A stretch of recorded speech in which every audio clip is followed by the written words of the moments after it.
यहाँ से drama serial रस्में वफा के नेक्स्ट आने वाली एपिसोड में आप देखेंगे कि जब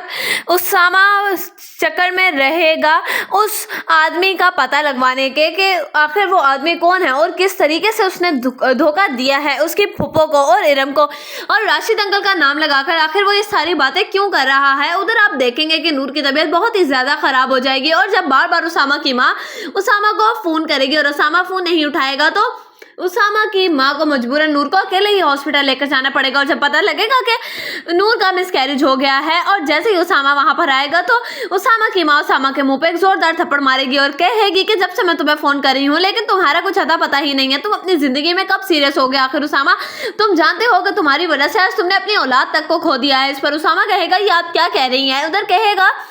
उसामा से नूर का बाप के सब तुम्हारी वजह से हुआ है, अगर तो तुम इस तरह से ना करते मेरी बेटी के साथ तो शायद आज उसका बच्चा उसके साथ होता। उसामा इस सब के लिए मैं तुम्हें कभी भी माफ नहीं कर सकूंगा, क्योंकि उसामा तो उधर पता लगवा रहा था उस शख्स का और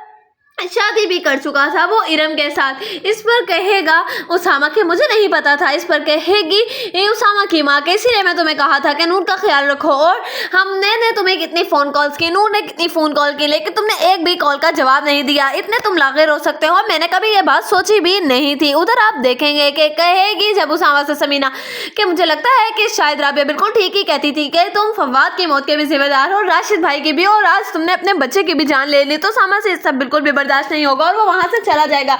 और कहेगा कि अगर तुम इतना ही बुरा हो तो मुझे लगता है कि शायद मुझे नूर की जिंदगी में रहना ही नहीं चाहिए। आप ऐसा क्यों नहीं करते कि अपनी बेटी को ले जाए ना। इस पर कहेगी उसामा की माँ उसामा से कि तुम किस किस्म की बातें कर रहे हो उसामा, कहीं तुम्हारा दिमाग तो खराब नहीं हो गया। इस पर उसामा कहेगा कि मैं बिल्कुल ठीक ही कह रहा हूँ, जो शख्स अपने बच्चे की हिफाजत नहीं कर सका वो किसी की बेटी की क्या ही हिफाजत करेगा, इसलिए बेहतर यही होगा कि नूर को आप लोग अपने साथ घर ले जाएं, मैं मजीद नूर की जिम्मेदारी नहीं उठा सकता। जब समीना ये बात सुनेगी तो उसकी तो पैर तले जमीन निकल जाएगी और अपने भाई फराज को फ़ोन करेगी और कहेगी कि भाई साहब मुझे लगता है कि अब तुम्हें वापस जल्दी आना होगा, क्योंकि जो कुछ उसामा करता फिरा है वो सब मेरी बर्दाश्त से बिल्कुल ही बाहर हो गया है। उधर से आप देखेंगे कि जब फराज वापस पाकिस्तान आएगा और उसामा से बात करेगा तो उस पर उसामा कहेगा कि अब्बू आप जानते हैं कि मैंने इरम से शादी कर ली है और मैं अब नूर का शायद उस तरीके से ध्यान ना रख सकूं, क्योंकि मैं इरम की जिम्मेदारी उठाने